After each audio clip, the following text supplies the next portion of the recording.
Segunda-feira, 14 de agosto de 2023. Eu quero desejar a você um bom dia, que Deus abençoe a sua vida, que essa segunda-feira seja uma segunda-feira tranquila, uma semana tranquila. Você me conhece, eu sou um discípulo de Jesus da cidade de Guarulhos, congrego na igreja dele no bairro dos Pimentas e hoje, mais uma vez, eu quero trazer uma palavra que tanto assim tocou no meu coração, que tanto me edificou, que tanto me orientou. Mas antes eu quero cumprimentar cada um de vocês, você que está ouvindo, de maneira especial cada um dos 429 inscritos do nosso canal, e eu quero continuar sugerindo a inscrição, o like, o compartilhamento dessas mensagens cujo objetivo tem um só: tornar a palavra de Deus cada vez mais conhecida. Aliás, por falar em palavra de Deus, nós estamos oferecendo um curso bíblico, Que Farei para Ser Salvo, um curso presencial no prédio da igreja de Cristo, de Jesus, no bairro dos Pimentas. E se você mora na região, ou mesmo que não mora na região, mas tem interesse, será um curso que começará dia 15 de setembro, toda sexta-feira, a partir das 19h30. Só você pode, através desse canal, fazer sua inscrição ou pelo WhatsApp, né? O telefone, código 11 97297 8720. E teremos grande alegria em atender você. Você sabe que há muitos personagens na Bíblia que nós admiramos. Eu creio que um deles, Moisés. Moisés, o libertador do povo de Israel. Moisés que teve tantos privilégios. Moisés que teve um contato com Deus quase face a face. Moisés que foi defendido pelo próprio Deus quando era acusado pelos seus inimigos. Mas o Moisés que não entrou na Terra Prometida. Houve uma oportunidade que Deus mandou ele falar com uma rocha. E ele, ao invés de falar, ele bateu na rocha de maneira assim, inclusive irritada. Ele estava irritado com o povo de Israel por causa da rebeldia do povo. E por esse motivo Moisés não entrou na Terra Prometida. Nós leremos os textos assim de hoje. Esse será o estudo de hoje. Será que Deus foi muito criterioso, muito rigoroso com Moisés ao não permitir que ele e Arão entrassem na Terra Prometida por causa daquele episódio? É o nosso assunto de hoje, que é cheio assim de boas informações. Eu começo pedindo a você que abra a sua Bíblia em Êxodo, capítulo 17, né? A palavra de Deus, Êxodo 17, versículo 6, que diz o seguinte: Eis que estarei ali diante de você sobre a rocha em Horebe. Bata na rocha, e dela sairá água, e o povo beberá. Moisés assim o fez na presença dos anciãos de Israel. Pois é, olha só, foi uma das primeiras vezes. O povo de Israel estava reclamando a falta de água. Moisés falou com Deus, orou a ele, e Deus falou: olha, vai lá, bata na rocha e vai haver água. E houve água de fato. Mas aí houve uma outra situação. Na verdade, o livro de Números capítulo 20, né? Nós vamos ler, mas o livro de Números é o livro das reclamações. O livro que o povo de Israel reclama falta de água, reclama falta de carne, reclama por calor, reclama de Moisés, reclama de todo mundo. E houve um momento em que reclamou mais uma vez da água. E olha só o que Deus fala lá em Números capítulo 20, de 7 a 8. O Senhor disse a Moisés: pegue o seu bordão e ajunte o povo. Você e Arão, seu irmão, e diante do povo falem, veja bem, falem a rocha, e ela dará sua água. Assim vocês tirarão a água da rocha e darão de beber à congregação. Parecia que seria só mais um repeteco, mais uma situação que ocorrera já anteriormente. Mas aí o versículo 11 diz, olha só que situação do versículo 11. Moisés levantou a mão e feriu a rocha 2 vezes com o seu bordão. Ele não falou com a rocha como Deus tinha mandado. Ele feriu a rocha. E saíram muitas águas. E a congregação e os seus animais beberam. Parecia que estava tudo certo. Mas olha só um versículo depois. Mas o Senhor disse a Moisés e a Arão: por que não creram em mim, para me santificarem diante dos filhos de Israel? Vocês não farão entrar este povo na terra que lhe dei. E aí a gente percebe que Moisés não entrou na terra prometida. Lá em Deuteronômio capítulo 5, ele ainda vai insistir com Deus para conseguir entrar, e Deus diz: nem me fale sobre esse assunto, você não entrará. Mas Josué, o seu sucessor, será a pessoa que entrará na terra prometida. Pois é, esse é um acontecimento do Velho Testamento que sempre me deixou perplexo. Por quê? Porque Moisés foi tão fiel, né? Aguentou tanto aquele povo.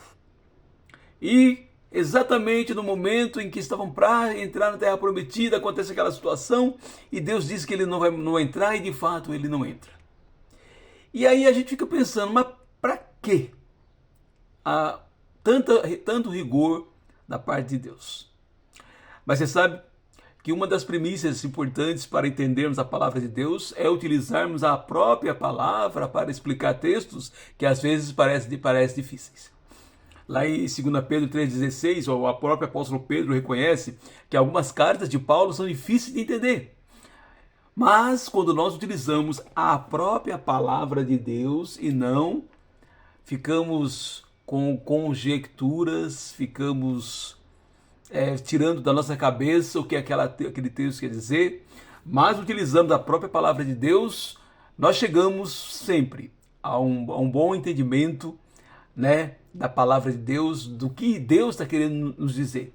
E aí eu cheguei assim em 1 Coríntios, capítulo 10, versículo 3 e 4, e esse texto abriu a minha mente, a minha visão para entender o porquê Moisés não entrou na terra prometida, bem como seu irmão Arão. Olha só, todos eles comeram do mesmo alimento espiritual e beberam da mesma bebida espiritual, porque bebiam de uma pedra espiritual que os seguia.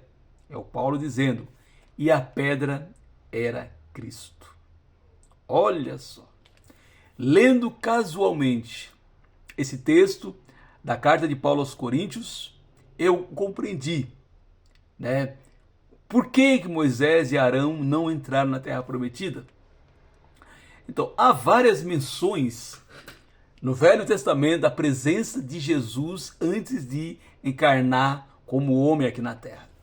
Começa lá com Gênesis 1, 26, quando Deus diz façamos no plural. E ali muitos entendem, de fato pode ser uma realidade, ali é Deus falando com o próprio Filho, talvez com o Espírito Santo, talvez com a corte celestial, mas ali pode ser um primeiro indício da presença do que é chamado de trindade. Nós chamamos de trindade, mas na verdade na Bíblia essa palavra não existe.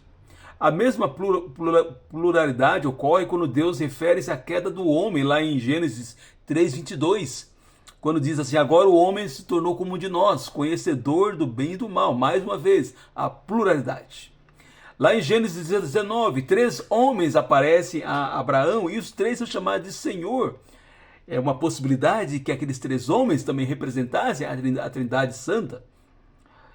Lá em Daniel capítulo 10, o ser divino que aparece para Daniel e o incentiva e o fortalece é muito semelhante ao ser divino identificado como Jesus, que aparece ao apóstolo João lá em Apocalipse capítulo 1.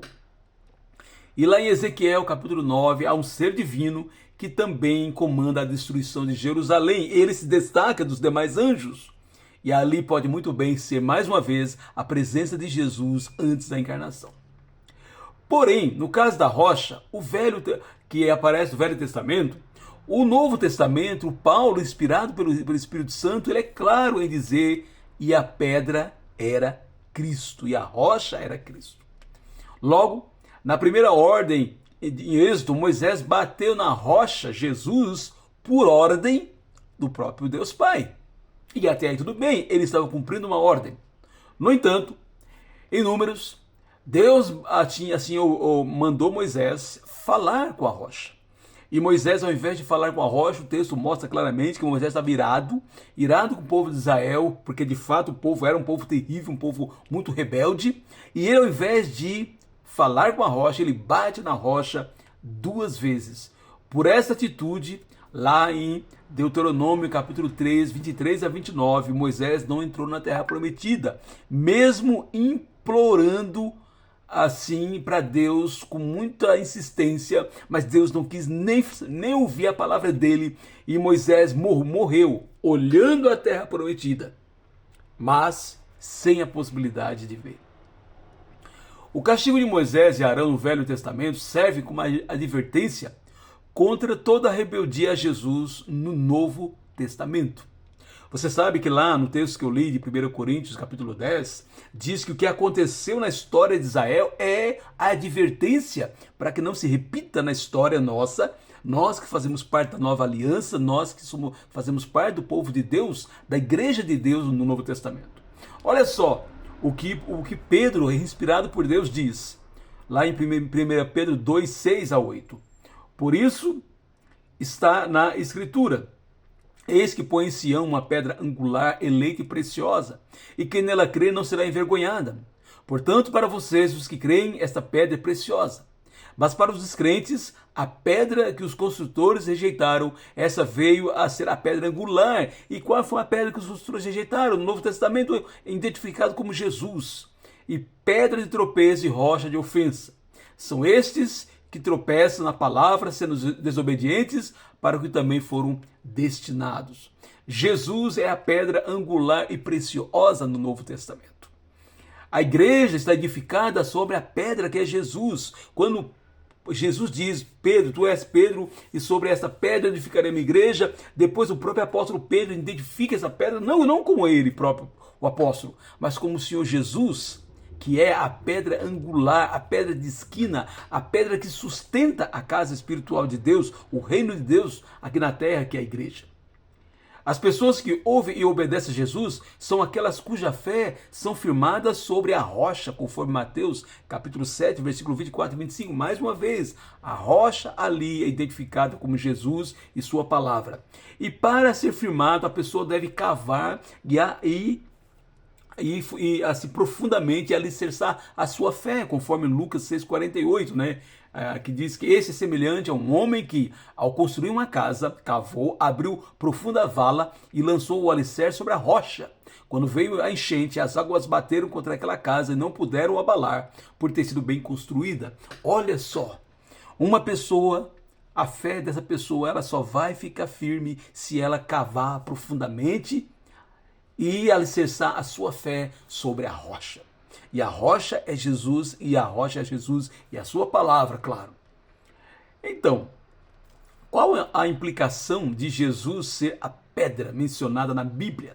Aquela pedra que impediu que Moisés entrasse na terra prometida porque ele foi assim desobediente? Olha só o que o Evangelho diz. Evangelho de João 3,36. Por isso, quem crê no Filho tem a vida eterna. Quem se mantém rebelde contra o Filho não verá vida, mas sobre ele permanece a ira de Deus. No último dia, muitas pessoas chegarão diante de Deus Pai, diante do Todo-Poderoso, pensando que sua religiosidade, que as suas boas obras ou qualquer outro subterfúgio humano será suficiente para ser salvo e entrar nas regiões celestiais. Que a religião e tudo aquele mistério da religião, que muitas vezes as pessoas fazem questão de obedecer mesmo sem ter uma base na palavra de Jesus, na palavra de Deus, na Bíblia. Essas pessoas, a Bíblia diz, vão chorar e ranger de dentes, porque como disse Jesus, abaixo da terra não existe outro nome dado entre os homens pelo qual importa que sejamos salvos. O único nome que vai nos dar salvação é o nome de Jesus, lá em Atos capítulo 4, versículo 12. O próprio Jesus disse que ele é o único caminho, João 14,6. Dessa forma, ante o trono do Todo-Poderoso, se chegarmos desacompanhados do advogado Jesus Cristo, estaremos em maus lençóis, porque não teremos a proteção, porque não fomos limpos pelo sangue de Jesus, conforme 1 João 2,1, que diz que ele é a propiciação, ele é o aplacador da ira de Deus. Deus jogou toda a sua ira na pessoa de Jesus, na cruz do Calvário.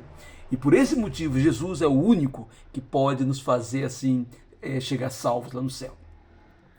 Ele é o único caminho. Sem tê-lo confessado como Senhor, sem ter lavado os nossos pecados no momento do nosso assim, batismo, sem ter nos arrependido dos nossos pecados.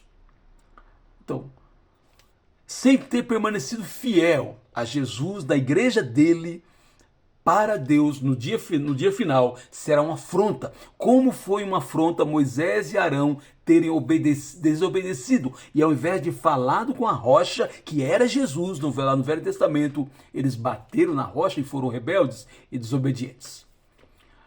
Ainda bem que Moisés, apesar de não ter entrado na terra prometida, ele foi beneficiado pela morte redentora da rocha, pela morte redentora de Jesus na cruz, e por isso ele não estará junto com os rebeldes, os infiéis no último dia, mas ele estará junto com os fiéis, porque ele foi fiel, apesar daquele momento de assim, rebeldia, a vida dele terminou sendo fiel, e por esse motivo ele vai ter esse privilégio. Ele não entrou na terra prometida, assim, física, mas ele entrará na nova Jerusalém, na Jerusalém celestial, por causa do sacrifício de Jesus, a rocha eterna, assim, que vai nos salvar. Por isso que o único pecado imperdoável é não reconhecer Jesus como a salvação.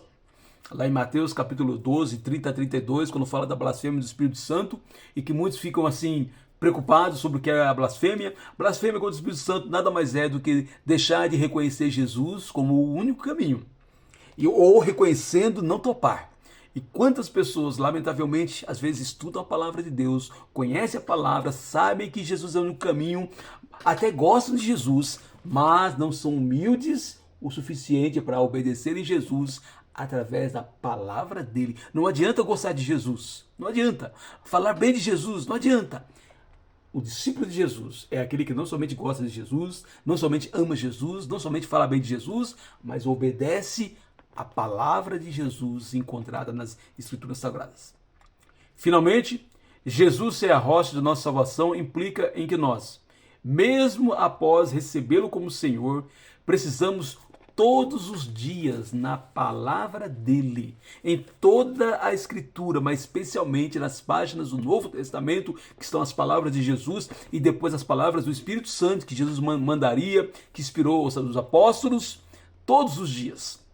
Nós precisamos, assim, memorizar, meditar, refletir e especialmente utilizar o poder do Espírito Santo para obedecer essa palavra. É somente dessa maneira, conforme Lucas 21:36 nos ensina, que estaremos em pé diante do Filho de Deus, diante de Jesus a rocha, no dia do juízo final.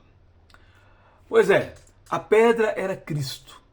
Eis a razão de Moisés e Arão não terem entrado na terra prometida, pois foram rebeldes. E feriram com a pedra quando a ordem era falar com a pedra, falar com a rocha. Hoje a rocha de nossa fé continua sendo Jesus. Que não sejamos rebeldes, mas obedientes. Se você ainda não tem Jesus como seu Senhor, não seja rebelde. Hoje é o dia. Para nós que temos, sejamos obedientes, busquemos todos os dias conhecermos qual é a vontade de Deus e que possamos utilizar o poder do Espírito Santo para obedecê-lo. Às vezes eu ouço alguém dizer, fulano é uma boa pessoa, tão boa, só falta converter-se a Jesus e obedecê-lo. Pois é, eu tenho lamento de dizer, falta tudo. Não adianta viver aqui na terra bem, não adianta nem mesmo ser uma boa pessoa aqui na terra. Claro, é importante ser uma boa pessoa. Não adianta fazer boas obras aqui na terra, se o motivo dessas boas obras não for a fé em Jesus, confessada e obedecida todos os dias. Uma pessoa que não tem Jesus, falta tudo.